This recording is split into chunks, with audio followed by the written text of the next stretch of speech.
All right, guys, let's go ahead and stay in the NBA with more leadership news. And a bit of a surprise, Houston Rockets GM Daryl Morey announced his resignation after 13 seasons, effective at the end of the month. Morey was instrumental in transforming the Rockets into a winning franchise, the acquisition of James Harden, and a forward-thinking drive with analytics. Raphael Stone will be promoted from within to take over the GM duties, while Morey helps ownership find a new head coach. Right now, analyst Jeff Van Gundy appears to be the leading candidate for the job. So, Jay, does this move surprise you, and how might this change the Rockets going forward? Yeah, I think surprise is probably the right word. I wouldn't say shocked though, especially what has been a kind of a tumultuous year for Daryl Morey, beginning with the tweets or the tweet that kind of was a pretty big controversy really earlier in the season. But based off the owner Tillman Fertitta, it seemed like 2 days after the bubble, I believe he said, "Yeah, I mean we're moving forward with Daryl Morey." And then you get this news, so there's some surprise to it. But Morey's been there for a long time now. He's general manager for 13 years, and that's a pretty good streak. And generally, 13 years with no title and no finals appearance, that might be as long as you want to roll. Even though I'm not trashing the man by any stretch of imagination. I really don't know what more else Daryl Morey could have done to bring a championship to Houston. It started really the kind of step forward for Houston was when they brought in James Harden from Oklahoma City. That kind of got them on the right track. You remember they tried to pair him with Dwight Howard. That really didn't work out. Then later on, you bring in Chris Paul. That they were very close to reaching the finals. Then CP3 gets injured, so you had that. And now they just tried again. They tried Russell Westbrook, and even mid-season they retooled. They shipped Clint Capella out of there to go all in, super all in on small ball. And the main driving force behind all of it, as you mentioned, was the super analytics that Daryl Morey believed in, with the 3-point shooting and layups, free throws, neglecting to use the post or the mid range at all. But he did everything he could. And the one thing I will say in credit to him is I think it'd be pretty easy for a lot of teams when you looked at, and a lot of the Rockets' best seasons really, that the Warriors had that 5-year stretch where they just dominated. And it was, a lot of times the Rockets would run up against them and they just couldn't get past them. They had some opportunities, especially this season. The last year KD was in Golden State when he got hurt, and that looked like that seemed to be their opportunity. If you remember in that Game 5, I believe it was, when the series was tied 2-2, and the Rockets let that one get away. And but they had the few chances, but overall it was a lot to ask. It was an uphill battle with going against Golden State, and they never could find the right formula to get it done. And not all of that's on Daryl Morey. I mean, you got to look at Mike D'Antoni at some point and probably put some criticism on him for his part of he's been, and this is something that's been a Mike D'Antoni thing for years, but I mean, he has little to no interest in coaching defense. I mean, that's why he had a defensive coordinator in there, Jeff Bzdelik, for several years.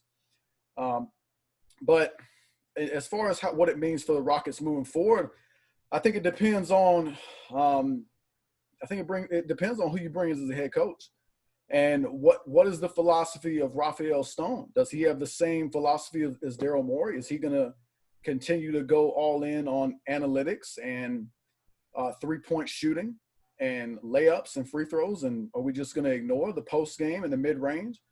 The numbers may say, and the numbers may well say, don't post up and don't shoot mid range shots. But if those shots are available and they're good shots, that's just one of the things you've heard. You've heard. I believe Isaiah Thomas has said this before. When you neglect the 2 scoring areas on the floor, you become a little bit easier to defend because it's either 3-point shooting or they're going to the basket. There's really no in between. And really, they only get away with it because they have a superstar that makes it all work in James Harden. Everything they do is set up by James Harden. So my biggest question for them is who's going to be the coach and what does Raphael Stone believe? I know it's an internal hire. They wanted to have some continuity. I think the owner said that. but I think we have to kind of get a read on what the philosophy is and who the coach is. I think if you bring in if Jeff Van Gundy is indeed the guy, not saying that he is, but if that's the way they choose to go, I don't know if he's going to I think he's going to want to go an alternate route. I don't know, based on listening to him for years, if he's going to be super all in on the analytics, because when it's all said and done, they haven't worked. You know, in some of the biggest moments, they haven't worked. You remember that Game 7 against the Warriors when they just refused to stop shooting threes, and the threes just weren't there, but they kept just hoisting them up and missed a whopping 27 straight threes. So I think I'm unsure of what the change will be. I'm unsure of the direction. I think it's kind of a situation almost like perhaps what the Clippers are going to be. I think the Clippers have Kawhi Leonard, and then there's everything else personnel-wise could be a question mark. I think you could kind of look at the Rockets in the same way.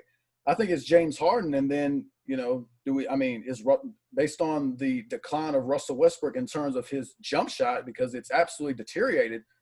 Do they want to continue with that pairing? That's an unknown. And then beyond that, I mean, they ship out Covington. Is the new coach going to want to proceed with no big men? I mean, no disrespect to PJ Tucker, but I mean, you'd like to have a little bit more size, and we saw that when they played the Lakers. Lakers just too much size, and they that's what I suspected the entire year. The Rockets looked like a team that would win a playoff series, and then they would go home against the Lakers or Clippers. That's how it turned out. But overall, in the end, not shocked, but I was surprised based on what the owner said right after the bubble. And I think it's unclear, and I don't want to make a statement on what this means for him going forward. Take that for data. Listen, I personally think analytics is out of here. I'm with Jay. I think that analytic approach is out of here. Because like he just said, that was a Daryl Morey thing. I don't think that was a Fertitta thing. Fertitta just want to win. He don't care how he wins. I think that analytic approach, that's out of here. I don't think the next coach got to worry about that. I think between D'Antoni and Morey, that's how they wanted to play. And I wouldn't say it was 100% failure, but, you know, it had its ups and downs, more downs than ups. That's just what it is. Listen, for me, right, I'm with Jay. This next head coach is going to be the make or break. And why I say make or break, because at some point, James Harden, like, what do you do with James Harden at some point? If this next coach comes in, if I'm James Harden, I finish out my contract and I go somewhere else. You know, if I can't make it happen with this next coach. And I also think Westbrook is going to get traded or something to that along that line. He's going to be out the way. So I'm interested to see who they bring in to surround James Harden with now. Because a lot of those guys that got on that roster ain't going to get it done. Westbrook, you could send him to New York or somewhere where nobody wants to go and let him be his own guy up there, and you can get something for him and you call it a day. So it all hinges to me on your new role players and your new head coach. And I do think this, Jeff Van Gundy, been sitting on the sideline for a while, been watching these guys play. I think he can have the same impact for the Rockets that John Gruden had for the Raiders. Because when you're in the booth and you're talking about this for so many years, you start picking up on things. You start getting used to the trends. You start getting used. Let's not forget, Jeff Van Gundy also coaches the under 21 team, I think, or under 16. So one of the Olympic teams. USA basketball. Coaches. Yeah. So he coaches one of those teams. So he's used to being around the younger players as well. And he's sitting on the sideline watching the current NBA, the ups or the downs or what have you. So I would probably bring in Jeff Van Gundy. And then because I think Jeff Van Gundy might know a way to use James Harden that would really benefit the Houston Rockets winning as a franchise. Then you bring in the role players, like I said. You get out of here with the analytics crap, and we see where it go. But, I mean, if this keeps going, I don't see James Harden in a Rockets uniform. And if he's not in a Rockets uniform, it's time for a rebuild anyway. So you might as well let everybody go and just go ahead and, you know, accept reality and call it a day and do a rebuild unless they get lucky like the Warriors and get some crazy. We rebuilding, but we're not really rebuilding. See you next year, some type of deal like that. But I don't know, man. Like, I'm not surprised. 13 years on the job, you can't ask for no more than that. You just can't.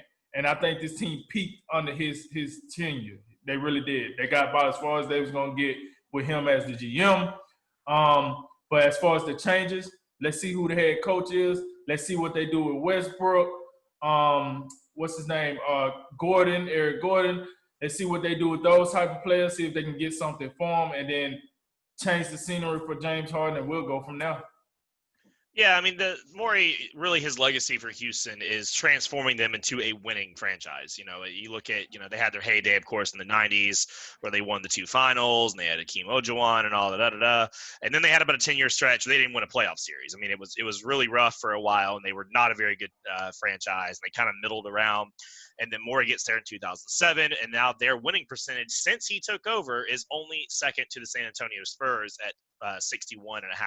So it's pretty good. I mean, the Rockets have been playing winning basketball for a while, but obviously they'd never gotten over the hump. And a lot of that was attributed to the Golden State Warriors, who have ruined plenty of franchises and plenty of hopes and dreams. So nothing to be too ashamed about. But obviously, if you're not first, you're last, and all that fun stuff. Jay kind of alluded to this, but the point I did want to make was I think Morey should get a lot of credit for trying. I mean, my God, the dude tried. And in an era, and especially the last 5 or 6 years, where there wasn't a lot of incentive to try, where a lot of teams just kind of were like, we'll just wait and see how this Warriors storm passes, whatever. I mean, he was throwing everything at the wall, Dwight Howard, and then, the small ball thing and everything in between. I mean, he was throwing it at the wall to see what sticks. And, they were going for broke. They were trading picks. They were going to the luxury tax. So it was fun to see at least a couple teams, rage against the darkness, where a lot of teams just decided they didn't care and they'll just wait. So good on him. And for Stone, I think one little hint we saw was after the Covington trade, they had a little bit of a room to try to go get a big man back on the team and not go full complete small ball. And I think from what I've read, that Stone was pushing for that, and then they didn't wind up happening. They kind of went along with what they had. But I think that I think they wouldn't have done it at all if guys like Stone and the owner weren't kind of in on it to begin with. But I think you'll see that philosophy kind of get pulled back a little bit. They won't be going for broke in any one capacity. I think that's the secret for the Rockets is, you've got you got a superstar in James Harden, but we know at this point he's not going to do it on his own. I mean, most guys can't. Even LeBron can't. I mean, no one can just go win a championship on their own. But the teams are so focused around Harden. Like, maybe it's the secret to maybe not go all in on making Harden the center of the universe. Like, we don't maybe need to go into all these gimmicks and analytics, and maybe you need to focus on putting the best players around him and let James Harden be the X factor on a good team that's not trying to just do anything crazy. Maybe that's the secret. And like you guys said, I'm hoping the next head coach is someone who realizes that, and Stone is someone who realizes that, and they can build a smart, coherent team around Harden and let it run, but not just go for broke and go crazy like they have the last few times. But I think that's the direction they will go in. But like I said, the biggest thing now, the biggest interesting thing left is what happens to Russell Westbrook. I mean, do they keep him?